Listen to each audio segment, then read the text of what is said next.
London की सर्द रात में कोहरा घना था। बेकर स्ट्रीट 221 बी में मैं डॉक्टर जॉन वॉटसन अपनी डायरी लिखने में व्यस्त था कि तभी दरवाजे पर जोरदार दस्तक हुई।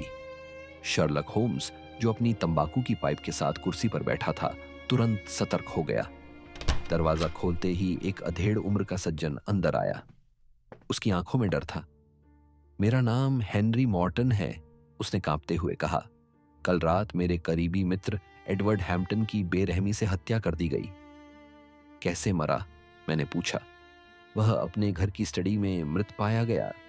कमरे में कोई जबरदस्ती घुसने का संकेत नहीं था। दरवाजे और खिड़कियां अंदर से बंद थीं। उसके गले पर गहरे निशान थे, लेकिन कोई हथियार नहीं मिला। ऐसा लग रहा था जैसे किसी ने अदृश्य रूप से उसकी हत्या कर दी हो। होम्स ने बड़ी रुचि से सुना, फिर अपनी पाइप का एक लंबा कश लिया और धीरे से बोला, दिलचस्प। डॉक्टर वॉटसन, हमें तुरंत घटनास्थल पर जाना चाहिए। मैंने गौर किया कि होम्स ने किसी भी निष्कर्ष पर पहुंचने की कोशिश नहीं की। वह हमेशा की तरह शांत था, लेकिन उसकी आंखों में वह जानी पहचानी चमक थी, जो दर्शाती थी कि वह पहले ही कुछ देख चुका है जो हम बाकी नहीं देख पा रहे थे।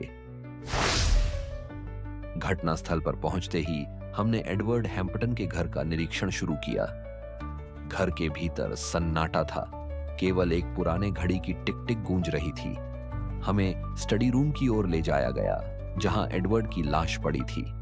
शर्लक होम्स ने चारों ओर नजर दौड़ाई। कमरे का दरवाजा अंदर से बंद था, खिड़कियां भी बंद थीं, और बाहर से किसी के जबरदस्ती घुसने के कोई निशान नहीं थे। कोई और इस घर में रहता था? मैंने हेनरी मॉर्टन से पूछा। सिर्फ एक नौकरानी थी। उसने सुबह शव देखा और शोर मचाया। होम्स ने लाश का बारीकी से निरीक्षण किया। एडवर्ड के गले पर उंगलियों के गहरे निशान थे, जैसे किसी ने उसका दम घोंट दिया हो। लेकिन आश्चर्य की बात यह थी कि कमरे में कोई भी मौजूद नहीं था जो हत्या कर सकता हो। कोई हथियार नहीं, कोई संघर्ष नहीं, मैंने हैरानी से कहा। होम्स मुस्कुराया, लेकिन कुछ बोला नहीं। वह कमरे के कोनों में कुछ ढूंढने लगा। अचानक उसने कालीन के पास झुककर कुछ उठाया, एक छोटा सा सुनहरा बटन। दिलचस्प। होम्स ने बटन को गौर से देखा और फिर धीरे से अपनी जेब में रख लिया। क्या यह किसी सुराग की ओर इशारा करता है? मैंने पूछा। शायद, लेकिन मैं अभी कुछ नहीं कह सकता, होम्स ने रहस्यमयी अंदाज में कहा। मैं जानता था कि होम्स को कुछ समझ आ गया है, लेकिन उसकी आदत थी कि जब तक पूरी गुत्थी सुलझ न जाए वह कुछ नहीं बताता। डॉक्टर वॉटसन, हमें नौकरानी से बात करनी होगी। शायद वह अनजाने में ही कोई अहम जानकारी दे दे। होम्स ने कहा। हमने नौकरानी को ड्राइंग रूम में बुलाया। वह दुबली पतली, करीब 40 साल की महिला थी, जिसकी आंखों में डर और घबराहट थी। तुम्हारा नाम क्या है? होम्स ने बिना किसी भूमिका के सीधे सवाल किया। मैरी, सर, उसने कांपती आवाज में जवाब दिया। कल रात क्या हुआ, सब विस्तार से बताओ, मैंने नरम लहजे में कहा। सर, रात के करीब 10 बजे मैं अपने कमरे में थी जब मैंने स्टडी रूम से हल्की आवाजें सुनी। लेकिन चूंकि दरवाजा अंदर से बंद था, मुझे लगा कि सर एडवर्ड अकेले ही हैं। फिर अचानक एक जोरदार चीख आई। मैं भागकर दरवाजे तक गई, लेकिन वह अंदर से बंद था। मैंने खिड़की से झांका, लेकिन कुछ नहीं दिखा। फिर मैं हेनरी सर को बुलाने दौड़ पड़ी। जब हम दरवाजा तोड़कर अंदर घुसे तो वह सिसकने लगी। तो होम्स ने आगे पूछा। तो सर, एडवर्ड जमीन पर गिरे हुए थे। उनकी आंखें खुली थीं, चेहरा भय से जमी हुई थी और गले पर अजीब से गहरे निशान थे, लेकिन वहां कोई और नहीं था। सर, तुम्हें कुछ और अजीब बात नजर आई? नौकरानी कुछ सोचने लगी और फिर धीरे से बोली, हाँ सर, कमरे में एक अजीब सी खुशबू थी, कुछ जली हुई गंध जैसी। होम्स ने मेरी ओर एक नजर डाली और फिर मुस्कुराया। अच्छा, धन्यवाद मैरी, अब तुम जा सकती हो। नौकरानी बाहर चली गई, लेकिन मैं उलझन में था। होम्स, यह गंध का क्या मामला है? मैंने पूछा। अभी नहीं वॉटसन, लेकिन यकीन मानो, यह सुराग उतना ही महत्वपूर्ण है जितना वह सुनहरा बटन, होम्स ने रहस्यमयी अंदाज में कहा। फिर वह अचानक उठा और खिड़की के पास जाकर बाहर झांकने लगा। अब हमें हेनरी मॉर्टन से कुछ और सवाल करने होंगे, उसने धीरे से कहा। मैं समझ गया कि होम्स की आंखें अब शिकार पर टिकी थीं। मैं और शर्लक होम्स एडवर्ड हैम्पटन के करीबी मित्र हेनरी मॉर्टन से दोबारा मिलने गए। वह ड्राइंग रूम में बेचैनी से बैठा था। हमारे अंदर आते ही वह खड़ा हो गया। होम्स, क्या आपको कोई सुराग मिला? उसने व्यग्रता से पूछा। हो सकता है, होम्स ने ठंडे स्वर में कहा, लेकिन मुझे कुछ सवालों के जवाब चाहिए। आप और एडवर्ड हैम्पटन कितने समय से मित्र थे? करीब 20 साल से, हेनरी ने तुरंत कहा। क्या हाल ही में आपके बीच कोई विवाद हुआ था? हेनरी थोड़ा असहज हो गया। नहीं, या मेरा मतलब है, मामूली बातों पर बहस होती थी, लेकिन हत्या जैसा कुछ सोचना भी पागलपन होगा। क्या आपको पता है कि एडवर्ड के पास कोई ऐसी चीज थी जिसकी वजह से कोई उसकी जान लेना चाहे? हेनरी ने सिर झुका लिया और गहरी सांस ली। दरअसल कुछ दिन पहले उसने मुझसे कहा था कि उसे एक रहस्यमयी चिट्ठी मिली है। वह बेहद परेशान था, लेकिन उसने मुझे ज्यादा कुछ नहीं बताया। चिट्ठी? क्या आप जानते हैं कि वह कहाँ हो सकती है? नहीं, लेकिन अगर वह अभी भी उसके कमरे में है तो शायद उसकी डेस्क में हो, हेनरी ने कहा। होम्स ने तुरंत अपनी टोपी उठाई और मेरी ओर देखा। डॉक्टर वॉटसन, हमें फिर से स्टडी रूम चलना होगा। हम स्टडी में पहुंचे और एडवर्ड की डेस्क की तलाशी लेने लगे। कुछ ही मिनटों बाद होम्स को एक मुड़ी टुड़ी चिट्ठी मिली। उसने सावधानी से उसे खोला और पढ़ना शुरू किया। चिट्ठी में लिखा था, तुम सच के बहुत करीब आ रहे हो। अगर तुमने और आगे बढ़ने की कोशिश की तो अंजाम बुरा होगा। नीचे कोई नाम नहीं था। मैंने हैरानी से होम्स की ओर देखा। तो क्या यह हत्या किसी गहरे राज से जुड़ी है? होम्स ने चिट्ठी को मोड़ा और मुस्कुरा दिया। अभी कहना जल्दबाजी होगी, वॉटसन, लेकिन यकीन मानो, मामला सिर्फ एक साधारण हत्या का नहीं है। यह कुछ बहुत बड़ा है। उसकी आंखों में वही जानी पहचानी चमक थी। मुझे महसूस हुआ कि होम्स के दिमाग की गियर अब पूरी रफ्तार से चलने लगे थे। स्टडी रूम की दीवारों पर किताबों की लंबी अलमारियां थीं। हवा में अब भी हल्की सी जली हुई गंध थी, जिसका जिक्र नौकरानी ने किया था। होम्स ने चिट्ठी को ध्यान से देखा, फिर मेज की दराजों को खंगालना शुरू किया। वॉटसन, तुमने कभी गौर किया है कि जिन मामलों में रहस्य ज्यादा गहरा होता है, वे अक्सर हमें सबसे असामान्य जगहों पर ले जाते हैं? तुम्हारा मतलब क्या है, होम्स? होम्स ने एक दराज खोली और उसमें रखी कुछ पुरानी फाइलें निकाली। उनमें से एक पर धूल जमी थी, लेकिन कोने पर किसी का ताजा स्पर्श दिख रहा था। उसने धीरे से फाइल खोली और अंदर एक दस्तावेज था। यह देखो, वॉटसन। मैंने झुककर दस्तावेज को देखा। वह एक वसीयत थी, एडवर्ड हैम्पटन की वसीयत। देखो, इस पर तारीख हाल ही में बदली गई है, होम्स ने उंगली रखते हुए कहा। पहले की वसीयत में संपत्ति का उत्तराधिकारी हेनरी मॉर्टन था, लेकिन इस नए दस्तावेज में एडवर्ड ने अपनी सारी संपत्ति किसी और के नाम कर दी थी। किसके नाम? मैंने जल्दी से पूछा। होम्स ने नाम पढ़ा, एलेनोर ग्रांट। यह कौन हो सकती है? यही हमें पता लगाना होगा, वॉटसन। लेकिन एक बात तय है, इस हत्या का संबंध इस वसीयत से जरूर है। होम्स ने दस्तावेज को अपनी जेब में रखा और एक गहरी सांस ली। अब हमें एलेनोर ग्रांट को ढूंढना होगा, और मेरा अनुमान है कि वह इस कहानी की अगली महत्वपूर्ण कड़ी साबित होगी। एडवर्ड हैम्पटन की वसीयत में दर्ज नाम एलेनोर ग्रांट ने इस मामले को और भी रहस्यमयी बना दिया था। अब सवाल यह है, वॉटसन, कि एडवर्ड ने अचानक अपनी वसीयत क्यों बदली? होम्स ने कहा, अपनी पाइप में तंबाकू भरते हुए। और यह एलेनोर ग्रांट कौन है? क्या हेनरी मॉर्टन को इस बारे में कुछ पता हो सकता है? मैंने पूछा। संभव है, लेकिन पहले हमें खुद इस महिला के बारे में जानकारी इकट्ठा करनी होगी।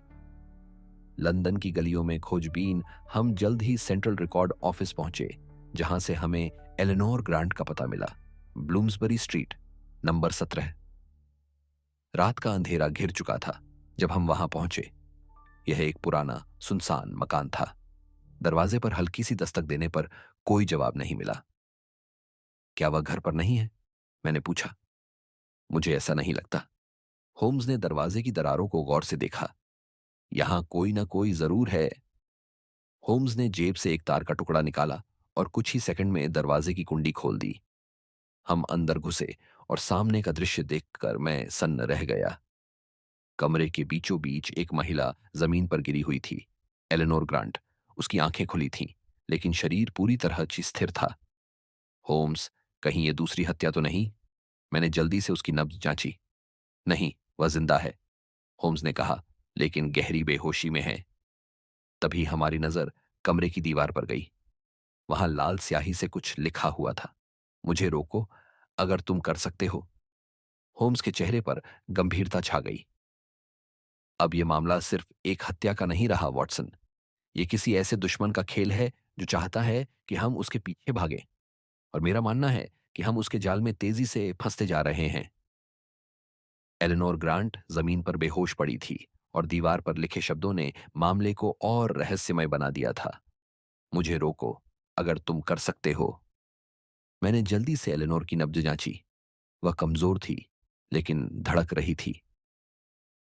वह जिंदा है, लेकिन किसी तरह के नशीले पदार्थ के असर में लगती है, मैंने कहा। होम्स ने तुरंत कमरे का निरीक्षण शुरू कर दिया। उसने अलमारी, टेबल और फर्श को बारीकी से देखा। फिर वह खिड़की के पास गया और उसकी चौखट पर कुछ उठा लिया।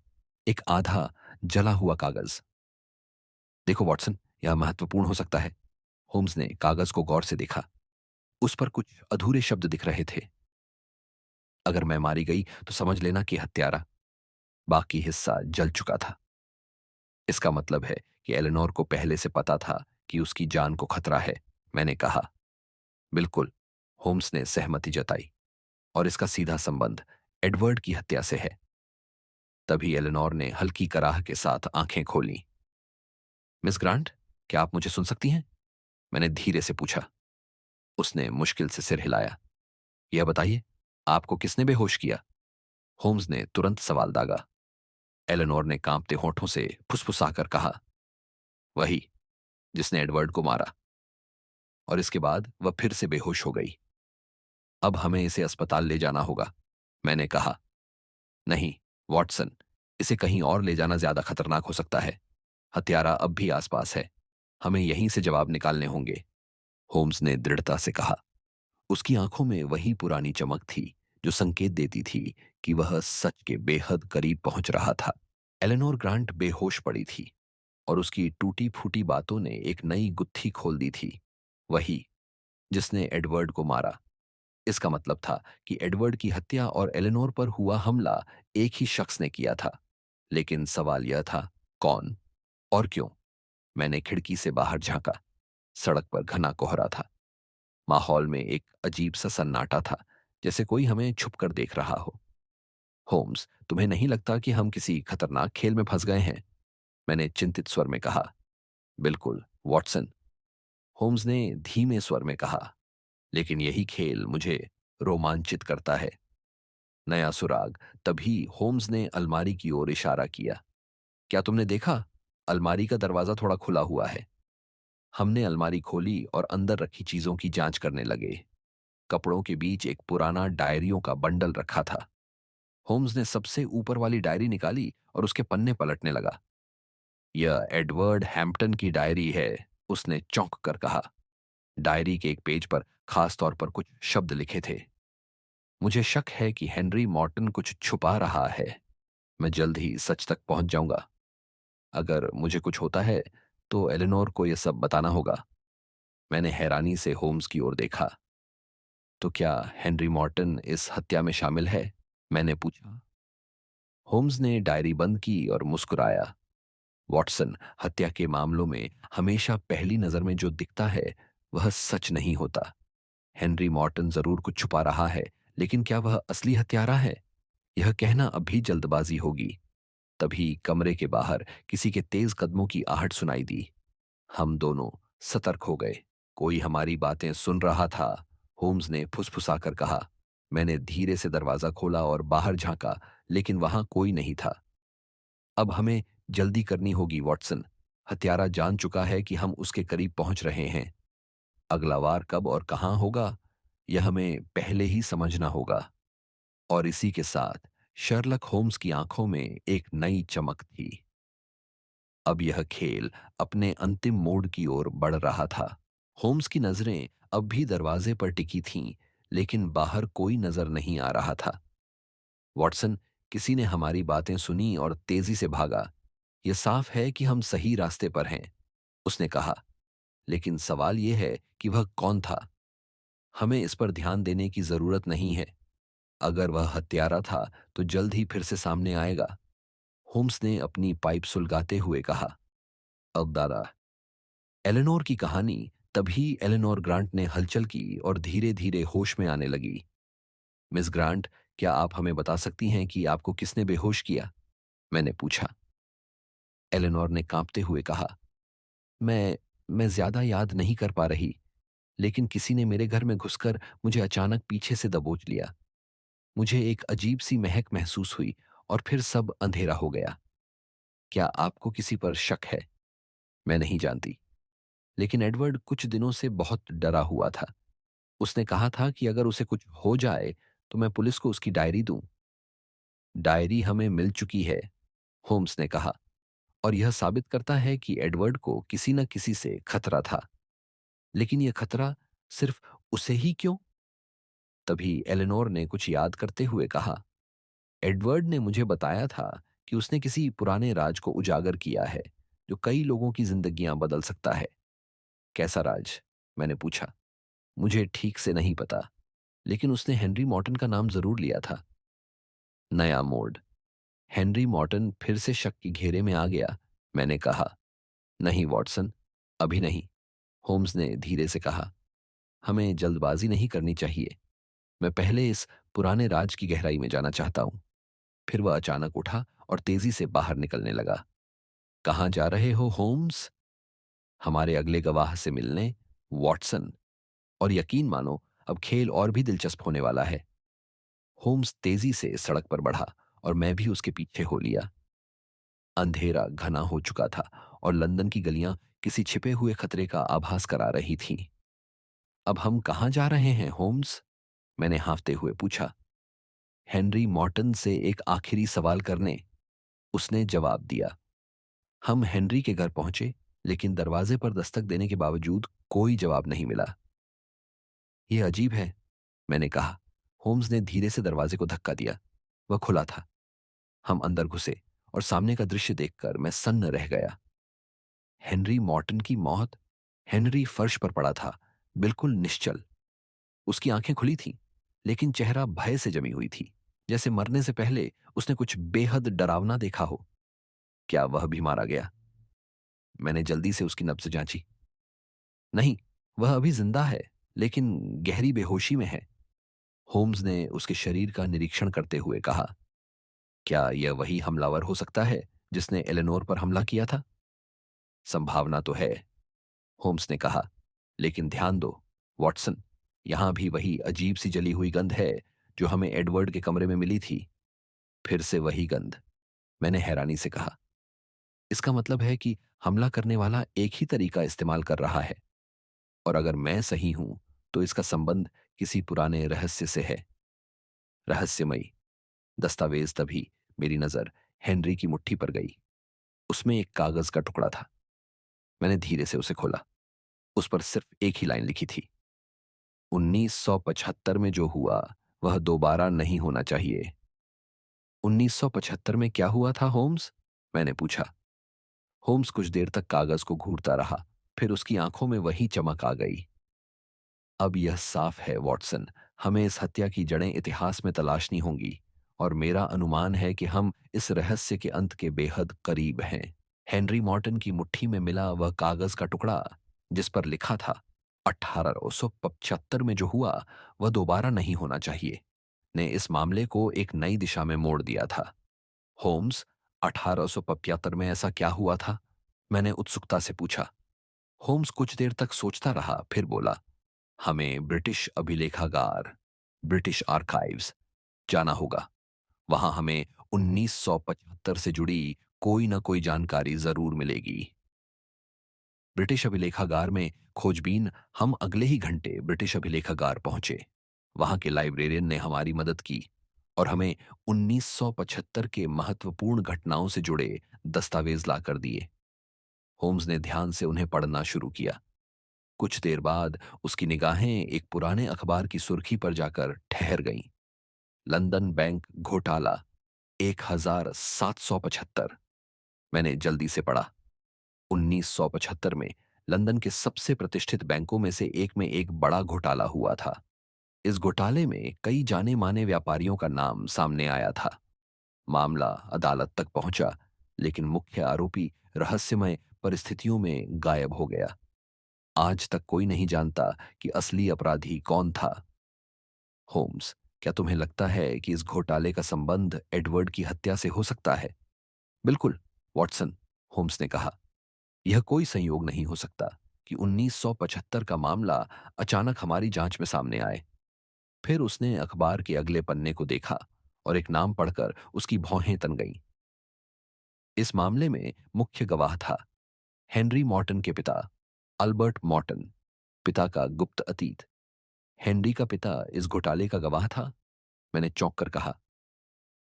और शायद यही वजह थी कि एडवर्ड हैम्पटन की हत्या हुई। होम्स ने गंभीर स्वर में कहा। मुझे पूरा यकीन है कि एडवर्ड को इस घोटाले से जुड़ी कोई नई जानकारी मिल गई थी। उसने शायद कुछ ऐसा खोजा था जो असली गुनहगारों के लिए खतरा बन सकता था। तो क्या इसका मतलब यह है कि हेनरी खुद भी खतरे में है? संभव है, लेकिन हमें पहले यह जानना होगा कि एडवर्ड ने आखिर क्या खोजा था। तो अब क्या? अब हमें हेनरी मॉर्टन से जवाब चाहिए। होम्स की आंखों में वही पुरानी चमक थी। हमें पता था कि हम सच के बेहद करीब पहुंच चुके थे, लेकिन हत्यारा अब भी आजाद घूम रहा था और हमें नहीं पता था कि अगला निशाना कौन होगा। ब्रिटिश अभिलेखागार में हमें जो जानकारी मिली थी, उसने पूरे मामले को एक नए मोड़ पर ला दिया था। 1975 में हुए बैंक घोटाले में हेनरी मॉर्टन के पिता अल्बर्ट मॉर्टन मुख्य गवाह थे। वॉटसन, अब यह लगभग साफ हो गया है कि यह मामला सिर्फ एडवर्ड हैम्पटन की हत्या का नहीं है, होम्स ने कहा। यह एक छुपे हुए अतीत का बदला है जो अब सामने आ रहा है। तो अब हमें क्या करना चाहिए?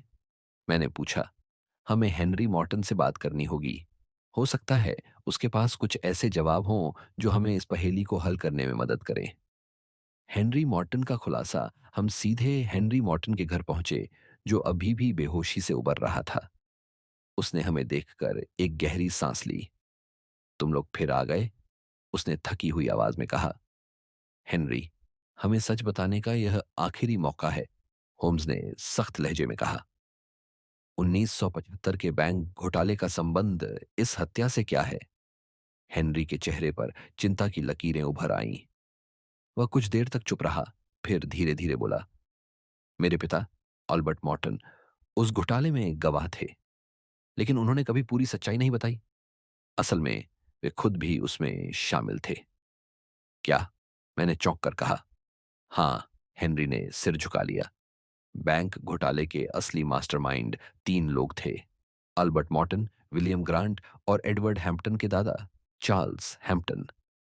उन्होंने मिलकर करोड़ों की धोखाधड़ी की, लेकिन जब मामला खुलने लगा तो उन्होंने सारा दोष किसी और पर डाल दिया। किस पर? होम्स ने पूछा। हेनरी ने एक गहरी सांस ली। एलेनोर ग्रांट के दादा, जॉन ग्रांट पर। बदले की आग। तो इसका मतलब है कि एलेनोर का परिवार उस घोटाले की वजह से बर्बाद हुआ? मैंने पूछा। हाँ, हेनरी ने कहा। जॉन ग्रांट को झूठे आरोपों में फंसाकर जेल भेज दिया गया, जहां उसकी मौत हो गई, और उनके परिवार को समाज ने बदनाम कर दिया। तो क्या एलेनोर इस हत्या में शामिल है? हेनरी ने सिर हिलाया। नहीं, एलेनोर को शायद इस बारे में कुछ नहीं पता था, लेकिन कोई और था जिसने यह सच खोज निकाला। कौन? Edward Hampton. हम दोनों चौंक गए। एडवर्ड को अपने दादा के अपराध के बारे में कुछ पता नहीं था, लेकिन कुछ हफ्ते पहले उसने एक पुराना दस्तावेज खोज निकाला जिसमें घोटाले की पूरी सच्चाई लिखी थी। वह यह सच सबके सामने लाना चाहता था, लेकिन किसी ने उसे रोक दिया और मार दिया। मैंने धीरे से कहा। अब हत्यारे का पर्दाफाश बाकी था। होम्स ने अपनी पाइप जलाते हुए कहा। अब यह साफ हो गया है, वॉटसन। हमें सिर्फ एक आखिरी सबूत चाहिए और हत्यारा खुद हमारे सामने आ जाएगा। लेकिन इससे पहले कि हम कुछ और पूछते, खिड़की के बाहर किसी के भागने की आहट आई। कोई हमारी बातें सुन रहा था, मैंने चिल्लाकर कहा। होम्स तेजी से खिड़की की ओर भागा, लेकिन तब तक वह परछाई अंधेरे में गायब हो चुकी थी। अब हमें जल्द से जल्द इस मामले को खत्म करना होगा, होम्स ने गंभीरता से कहा, क्योंकि अगला हमला कभी भी हो सकता है। हम हेनरी मॉर्टन के घर से बाहर निकले, लेकिन मेरे दिमाग में अब भी कई सवाल घूम रहे थे। होम्स, अगर एडवर्ड ने सच का पता लगा लिया था, तो हत्यारे ने सिर्फ उसे ही क्यों मारा? हेनरी भी तो इस सच को जानता था, मैंने पूछा। क्योंकि हत्यारा जानता था कि एडवर्ड चुप नहीं रहेगा, होम्स ने जवाब दिया। हेनरी डरा हुआ था। वह अपने पिता के अपराधों को छुपाना चाहता था, लेकिन एडवर्ड न्याय चाहता था। यही उसकी मौत की वजह बनी। हम तेजी से वापस 221 बी बेकर स्ट्रीट पहुंचे, जहां हमारा एक संदेश इंतजार कर रहा था। रहस्यमयी खत, दरवाजे के नीचे से एक कागज का टुकड़ा अंदर डाला गया था। होम्स ने उसे उठाया और पढ़ा। अगर तुम जिंदा रहना चाहते हो तो इस मामले से दूर हो जाओ। अगली मौत तुम्हारी होगी। तो इसका मतलब है कि हम सही दिशा में जा रहे हैं, होम्स ने मुस्कुराते हुए कहा। होम्स, यह मजाक की बात नहीं है। इसका मतलब है कि हत्यारा हमें देख रहा है, मैंने घबरा कर कहा। बिल्कुल, और यही उसकी सबसे बड़ी गलती होगी, होम्स ने ठंडे स्वर में कहा। अब हमें बस एक आखिरी चाल चलनी होगी। होम्स की आखिरी चाल, अगली सुबह हमने एक खबर लीक करवाई। एडवर्ड हैम्पटन की डायरी मिल चुकी है। अब हत्यारे का नाम जल्द ही पुलिस के सामने होगा। यह खबर जानबूझकर हत्यारे तक पहुंचाने के लिए थी। अगर वह खुद को बचाना चाहता था, तो वह कोई ना कोई गलती जरूर करेगा, और हमारी यह चाल रंग लाई। उसी रात, जब हम हेनरी मॉर्टन के घर में छुपकर पहरा दे रहे थे, अचानक एक नकाबपोश व्यक्ति खिड़की के रास्ते से अंदर घुसा। अब यह खेल खत्म हुआ। होम्स ने तुरंत लालटेन जलाकर कमरे को रोशन कर दिया। हमने देखा, हत्यारा वही था जिसकी हमें सबसे कम उम्मीद थी। वह था विलियम ग्रांट, एलेनोर ग्रांट का चाचा। खिड़की से अंदर घुसा नकाबपोश व्यक्ति अचानक ठिठक गया। कमरे की रोशनी में उसका चेहरा साफ दिखाई दे रहा था। विलियम ग्रांट, एलेनोर ग्रांट का चाचा, जो अब तक मामले में एक मामूली किरदार लगता था, असल में इस पूरे खेल का सूत्रधार निकला। तो तुम ही हत्यारे हो, मैंने चौंक कर कहा। विलियम ने गहरी सांस ली और अपनी जेब से एक छोटी सी पिस्तौल निकाल ली। लेकिन होम्स पहले से ही सतर्क था। उसने बिजली की फुर्ती से अपनी छड़ी विलियम की कलाई पर मारी, जिससे पिस्तौल नीचे गिर गई। अब तुम्हारे पास कोई रास्ता नहीं बचा, मिस्टर विलियम, होम्स ने ठंडे स्वर में कहा। सच का खुलासा, मुझे कुछ कहने दो, शर्लॉक होम्स, विलियम ने हाँफते हुए कहा। तुम समझ ही चुके होगे कि मैंने एडवर्ड को क्यों मारा। बिल्कुल, होम्स ने जवाब दिया। एडवर्ड को तुम्हारे परिवार के अतीत के बारे में सच पता चल गया था। 1975 का बैंक घोटाला सिर्फ तुम्हारे दादा जॉन ग्रांट को फंसाने के लिए रचा गया था, ताकि असली दोषी अल्बर्ट मॉर्टन और चार्ल्स हैम्पटन बच सकें। विलियम ने कड़वाहट से सिर हिलाया। मेरा परिवार तबाह हो गया, मेरे दादा जेल में मर गए, और हमारा नाम बदनाम हो गया। मैंने बरसों तक अपने माता पिता को गरीबी में तड़पते देखा। मैं जानता था कि यह सब मॉर्टन और हैम्पटन परिवार की साजिश थी। और जब मुझे पता चला कि एडवर्ड ने वह पुराना दस्तावेज खोज लिया है, तो मुझे यकीन हो गया कि अब बदला लेने का समय आ गया है। विलियम ने एक गहरी सांस ली। मुझे अपने के पर कोई पछतावा नहीं। मैंने सिर्फ न्याय किया। अंतिम गिरफ्तारी तभी पुलिस के कदमों की आवाज सुनाई दी। इंस्पेक्टर लेस्ट्रेड पहले से ही दरवाजे के बाहर इंतजार कर रहा था। तुम बहुत दूर तक भाग चुके हो, विलियम ग्रांट, लेस्ट्रेड ने हथकड़ी निकालते हुए कहा। अब समय आ गया है कि तुम अपने की सजा भुगतो। विलियम को गिरफ्तार कर लिया गया। एलेनोर ग्रांट, जिसे अपने परिवार के अतीत की सच्चाई का पता नहीं था, सदमे में थी। हेनरी मॉर्टन ने राहत की सांस ली, लेकिन उसके चेहरे पर अपने पिता के अपराधों का गहरा बोझ था। होम्स ने पाइप जलाया और खिड़की से बाहर झांकने लगा। एक और मामला हल हो गया, होम्स, मैंने कहा। हाँ, वॉटसन, उसने मुस्कुराते हुए कहा। लेकिन हर रहस्य केवल अपराध की सजा तक सीमित नहीं होता। कभी कभी सच का उजागर होना भी किसी की जिंदगी बदल सकता है। लेकिन क्या यह अंत था? तो तुमने पहले एडवर्ड को मारा और फिर एलेनोर पर भी हमला किया ताकि वह किसी को कुछ न बता सके। मैंने कहा, हाँ, क्योंकि अगर सच सबके सामने आता तो मॉर्टन परिवार भी इस मामले में फंस जाता। मैं चाहता था कि हेनरी मॉर्टन भी इस सच्चाई से डरकर खुद ही अपनी जान ले ले। इसलिए तुमने हेनरी पर भी हमला किया, होम्स ने कहा, ताकि पूरा मामला बस एक पुराने राज तक सीमित रह जाए और तुम पर कोई शक न करे। विलियम ग्रांट की गिरफ्तारी के बाद मामला लगभग सुलझ चुका था। एडवर्ड हैम्पटन की हत्या के पीछे की असली वजह अब सबके सामने थी। यह सिर्फ एक साधारण हत्या नहीं थी, बल्कि बदले की एक लंबी दास्तान थी जो 1975 के बैंक घोटाले से जुड़ी थी। एलेनोर ग्रांट अब भी सदमे में थी। उसे कभी नहीं पता था कि उसके अपने परिवार के किसी सदस्य ने ऐसा भयानक अपराध किया होगा। मुझे यकीन नहीं होता कि चाचा विलियम ने ऐसा किया, उसने कहा। बदले की आग इंसान को अंधा बना देती है, एलेनोर, मैंने उसे सांत्वना देते हुए कहा। आखिरी मुलाकात अदालत में मुकदमे की सुनवाई शुरू हुई। विलियम ग्रांट ने अपना अपराध कबूल कर लिया और उसे उम्र कैद की सजा सुनाई गई। हेनरी मॉर्टन, जो इस मामले में एक अहम कड़ी था, ने अदालत में अपने पिता के अपराधों को स्वीकार किया और घोषणा की कि वह अपनी संपत्ति का एक बड़ा हिस्सा उन परिवारों की मदद के लिए दान करेगा जो 1875 के घोटाले से प्रभावित हुए थे। यह शायद मेरे परिवार के पापों का प्रायश्चित करने का सबसे अच्छा तरीका होगा, हेनरी ने कहा।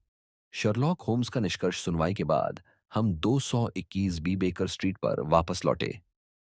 होम्स, यह मामला जितना हमने सोचा था उससे कहीं ज्यादा जटिल निकला, मैंने कहा। हाँ, वॉटसन, होम्स ने अपनी पाइप जलाते हुए कहा। लेकिन यही तो जीवन है। कभी कभी अतीत की परछाइयां वर्तमान को निगल जाती हैं। क्या तुम्हें लगता है कि हेनरी मॉर्टन सच में बदल गया है? शायद, होम्स ने हल्की मुस्कान के साथ कहा। लेकिन एक बात निश्चित है, अब यह मामला हमेशा के लिए समाप्त हो चुका है। मैंने खिड़की से बाहर देखा। लंदन की सड़कों पर वही हलचल थी, लेकिन हमारे लिए यह एक और रोमांचक रहस्य का अंत था। तो अब अगला मामला? मैंने मजाक में पूछा। होम्स ने मेरी तरफ देखा और अपनी मशहूर मुस्कान के साथ कहा, रहस्य कभी खत्म नहीं होते, वॉटसन। यह तो बस एक नई शुरुआत है। समाप्त। तो दोस्तों, कैसा लगा आज का रोमांचक एपिसोड? क्या आपको लगा था कि असली हत्यारा विलियम ग्रांट होगा? अपने विचार हमें कमेंट करके जरूर बताइए और सुनते रहिए ड्रीम एफएम, जहां हर कहानी एक नए राज से पर्दा उठाती है।